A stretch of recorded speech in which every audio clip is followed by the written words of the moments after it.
the burden will be on everyone to work collectively to increase the distribution of the vaccines. Thank you. All right, thank you very much. I'm still getting comments that there is an echo that is going on. So let me try and perhaps speak a bit louder and hope that that will help colleagues to hear what we are saying. I think when you are very clear now, the echo has died some, but let's see how it goes. Can you hear me clearly? Yes, I can hear you very well. All right, thank you. We have follow-up questions, and the first follow-up is from Judith Akolo, who is with Kenya Broadcasting Corporation. And she says there are fears that more and more virulent COVID-19 variants will come up this year. What can humanity do to help prevent the development of more variants? Then she has a second question, and she says, is Dr. Nkenga Song and Africa CDC optimistic that COVID-19 will come to an end, or are we in it for the long haul? Two questions there from Judith. Well, thank you, Judith. Always very important questions from you. I think there's, so let us step back and understand how variants emerge. I think variants will emerge if the virus continues to circulate, period. That is what viruses do, especially this type of viruses, the so-called the RNA viruses. They have to mutate to survive. So the only way to stop them from mutating is to stop them from being transmitted. I think that is what we know. It's common knowledge. It's not unique for the Omicron. For the COVID-19 viruses. Do we expect that other variants will emerge? Absolutely, yes. I think I have always said on this platform when we're dealing with the Delta that we expect to see the emergence of other variants. What do we do to stop the emergence of variants? Only two things. One is to make sure that we implement public health measures. All variants are susceptible to all the public health measures that we use, the masking, the washing of hands, the distancing as much as possible. We deny the opportunity for the virus to spread, there will be no variant. Second is vaccinate. We have to vaccinate and vaccinate at speed and at scale, especially the immunosuppressed population on the continent. This I'm thinking of predominantly the HIV population, people that are on receiving the antiretroviral treatment, that is treatment against HIV/AIDS. We have to make sure that they receive treatment in a timely manner. Also make sure that they suppress their HIV viral load. And that way, their immune system is ready to fight Omicron. We know from data in South Africa that some individuals with HIV take a very long time to clean up the virus. And if you take that time to clean the virus mutate and escape. And then, of course, will lead to the emergence of more variants. So, are we heading towards endemicity of this virus, which means that we'll live with it for the long time? Now, my fear is that we may actually be heading in that direction, given the slow pace at which vaccines are being administered on the continent.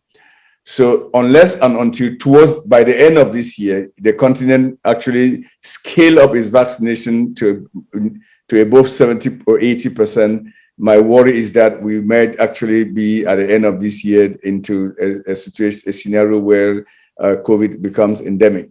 So that is we truly hope we do not get there by increasing the uptake of vaccines on the continent.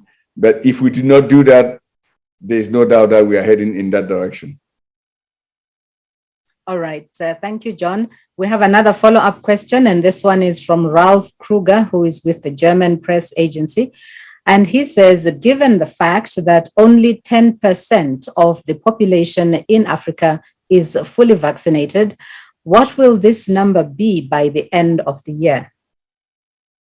Well, we go by the targets that we were set up by the WHO.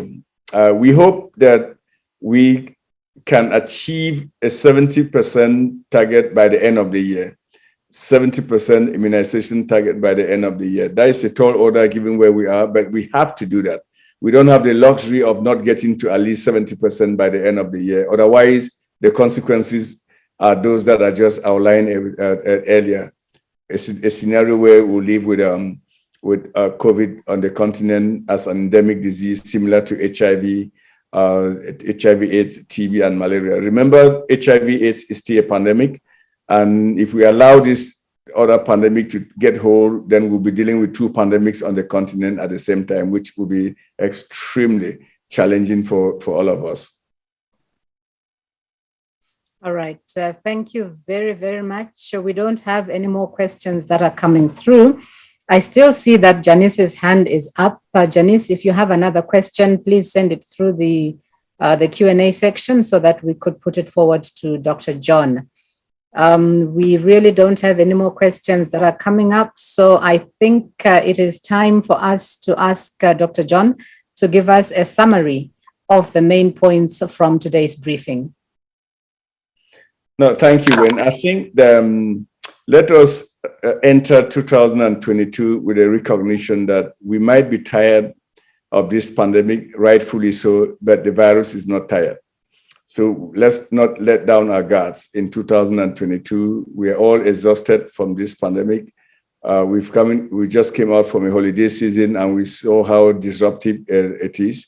Omicron is raging, it's not over.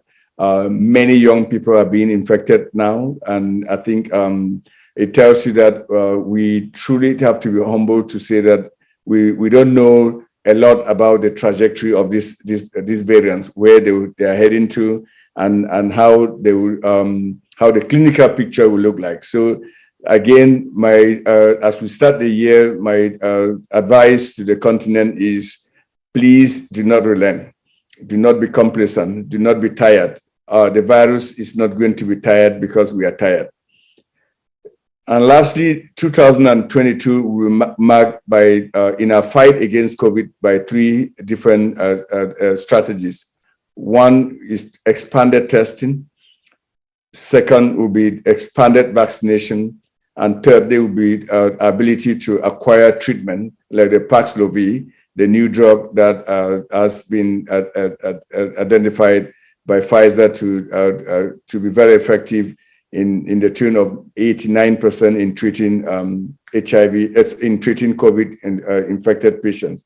So I think watch out for those three priority areas as we roll out our efforts in 2022. I just want to thank you all again for your usual cooperation and call for even a greater cooperation as we scale up vaccination on the continent in 2022. Thank you very much, Dr. John Nkengasong, the Director of the Africa CDC. Let me just give information to our colleague Mario, who was asking about the talking points. Mario, if you are looking at the chat, it does say that these messages will be posted on the Africa CDC website.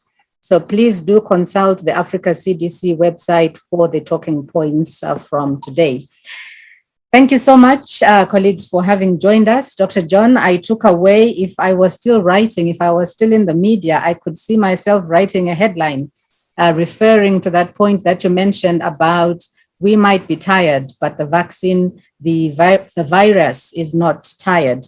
That's a very strong point, I think, to lead us out of our press briefing for today. So thank you very much to you, Dr. John. Thank you to colleagues from the African Union and from the Africa CDC. And also thank you so much to you colleagues from the media for having joined us as we start a brand new 2022. We will be back with you again next week on Thursday at the same time. So let us meet then. Bye-bye. Bye-bye.